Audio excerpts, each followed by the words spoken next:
Inilabas na ng Bureau of Internal Revenue o BIR ang strategic roadmap nito para maabot ang target collections ngayon 2017. Mula sa Quezon City, may report si Ray Pelayo live. Yes, Ray!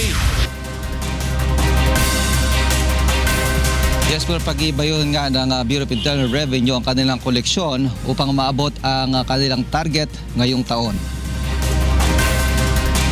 Ayon kay BIR Commissioner Cesar Dulay, mahigpit nilang ipatutupad ang sistema sa koleksyon lalo na sa mga tax evader. Nasa 1.829 trillion pesos ang target nilang makolekta para sa 2017. Ang isa sa tinutukoy na problema kung bakit hindi naaabot ang target sa mga nagdaang taon ay dahil sa tax gap kung saan noong nakarang taon umabot sa mahigit sa 500 bilyong piso. Sa bagong sistema, tutukoy nila ang pinanggagalingan ng tax gap katulad na lamang ng hindi pagbibigay ng resibo sa mga transaksyon sa mga negosyo. Inihayag din ng BIR na malaki ang kakulangan ngayon sa kanilang tauhan na aabot lamang sa 9,000 kumpara sa 20,000 na dapat na bilang ng kanilang puwersa. Dahil dito ay mag-uumpisa ng mag-recruit ang BIR ng nasa 11,000 pa.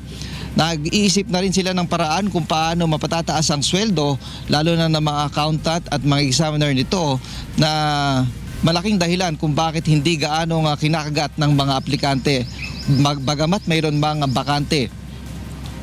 26 sa 27 Priority Point Program na ipatutupad ng BIR ngayon ay galing sa nakaraang administrasyon kabilang na Oplan Candado, ang pagsasara ng mga negosyo na hindi nagbabayad ng buwis at ang rate o run after tax evaders kung saan sinasampahan ng kaso ang mga umiiwas sa tamang pagbabayad ng buwis. Flor?